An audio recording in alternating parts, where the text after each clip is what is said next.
జమ్మూ కాశ్మీర్లోని కుప్వాడా క్షేత్రంలో ఉగ్రవాదులతో పోరాడి వీరమరణం పొందిన బీజేంద్ర కుమార్ శర్మ వర్ధంతి పూర్తయింది.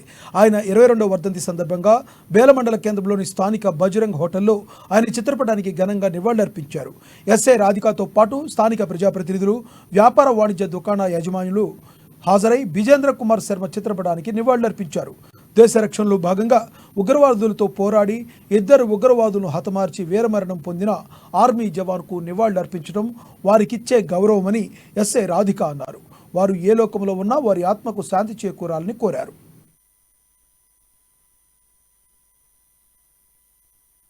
బీజేంద్ర కుమార్ గారి 22వ వర్ధంతి సందర్భంగా అతను తన జీవితంలో 3 సంవత్సరాలు అనేది మన దేశం కోసమని కార్గిల్లో వర్క్ చేస్తూ ఉగ్రవాద దాడిలో 2002 28 జూన్ నాడు అమరవీరుడు అయ్యడం సందర్భంగా ఈ ప్రతి సంవత్సరం వాళ్ళ తండ్రి అయినటువంటి వ్యక్తి మన బేలా మండల కేంద్రంలో అతనికి ఘనంగా నివాళులు అర్పించడం జరుగుతుంది. దాంట్లో భాగంగానే ఈరోజు నేను ఇక్కడికి వచ్చి ఈ నివాళి ప్రోగ్రాంలో పాల్గొనడం జరిగింది.